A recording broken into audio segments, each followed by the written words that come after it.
This is the 2022 Ford F-150 Raptor, covered in rapid red, and we're taking it down some twisted back roads and some wild off-roading to see whether it lives up to the name and to find out whether it's worth the starting price of $70,000.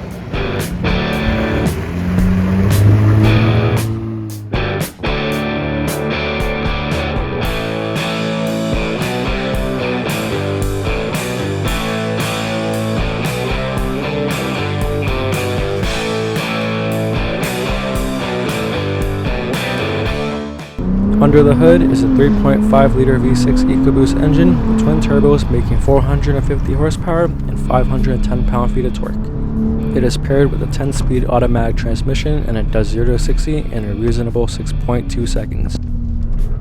The turn-in feels responsive and very well weighted, especially for a 5,500 pound truck. The steering wheel is also unique for the Raptor. It feels a lot thicker and nicer to hold with metal paddle shifters and a red pinstripe on top, so you always know you're in a Raptor.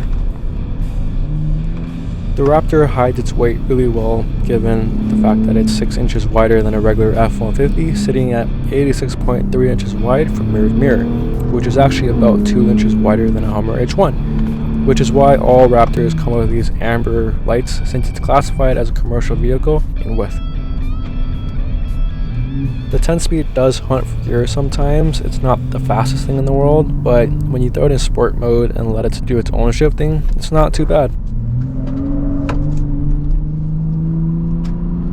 The interior is nice and simple with big rugged buttons, much like every F-150 now, but it does get some unique badging and stitching and these awesome blue seats only for the Raptor, but there is an option for black seats if it's not your thing. The seats are quite comfy and there is a ton of space in the back, along with some storage space and random cubbies all over the place. There's a little table that comes out after you fold the gear shifter down for things like your laptop or your lunch.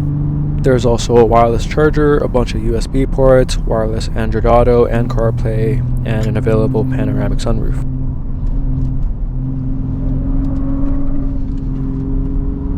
This Raptor is actually quite playful on the road. When you throw it in these corners, it actually hooks up pretty well.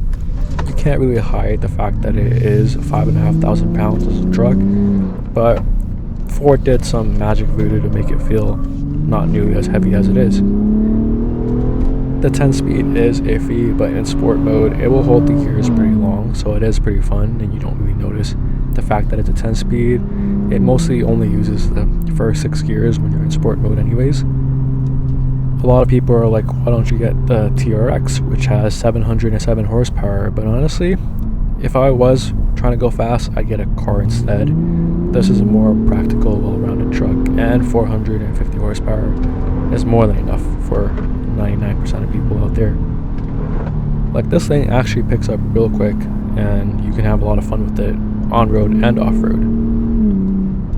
The Raptor is also equipped with Pro Power on board, using this inverter below the rear seats for all of these outlets in the front, in the rear, and in the truck bed.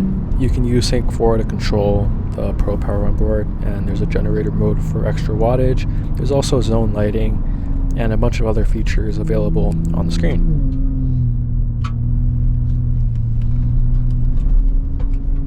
The tailgate step is not only power down, but is now power up as well. The truck bed is also a workbench with a phone holder, measurements, and my favorite thing is the beer bottle opener right here. It's obviously not the V8 Raptor, but it does sound pretty good. You do hear a lot of turbo noises, which is pretty interesting.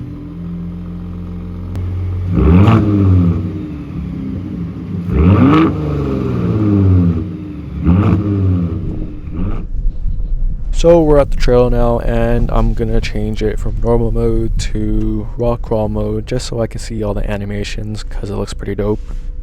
You can change it into an off-road page, which shows you all this information that you're probably not going to look at anyways.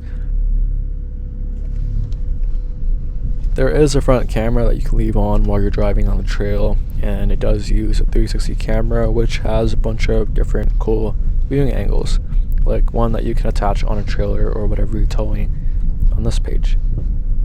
There is also a front washer spray for the front camera and a bed cam you can leave on while you're driving.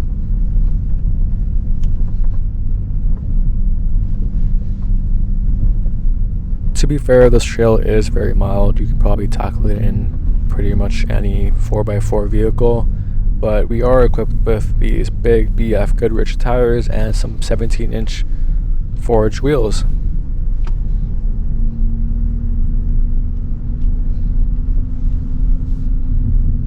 So there is a fallen tree on the trail. It is actually pretty big, but let's see how it does here. For the Raptor, it honestly feels like a speed bump. Like, that was nothing for the truck. The extra ground clearance here did come in a lot of handy, and the front skid plate and these metal running boards that protect the side of the vehicle.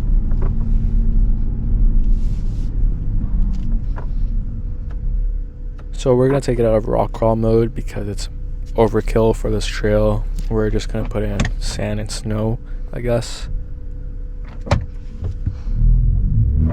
For the Raptor though, this is very easy. It's basically just a walk in the park for this truck.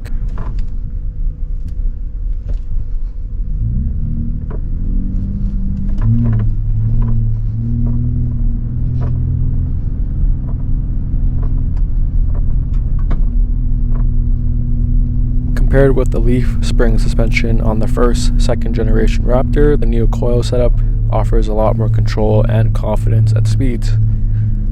The front suspension is improved in the name of wheel travel. There is new ball joints, CV joints, tie rods for an extra inch of wheel travel in the front.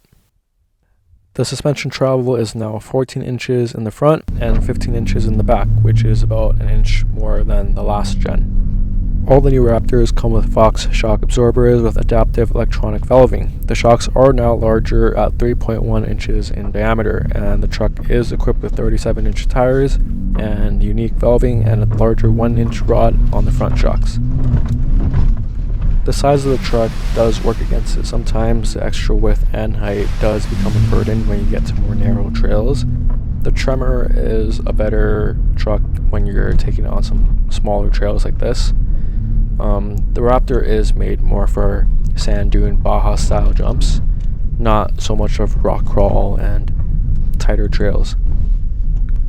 A lot of you guys are cross shopping the Raptor and the TRX, which, don't get me wrong, is a much faster truck. It's a V8 with 702 horsepower pulled straight from the Hellcat. That is a monster in a straight line, and the Raptor is no match if that's what you're into. Personally though, if I wanted to go to this drag strip, I'd buy a sports car for that, not a truck. The Raptor is far more capable off-roading and a better all-around truck, which is ultimately the point of one of these anyways, to do pretty much everything and conquer any terrain it's thrown on. It's more fuel efficient, more practical, and a better daily. I wouldn't buy a truck for speed. I buy it to do everything. Literally everything. The Raptor just gives you so much confidence on any terrain you throw it on. There's a sense of security and trust along with an iconic nameplate that it 100% lives up to. This is the most capable truck of the era.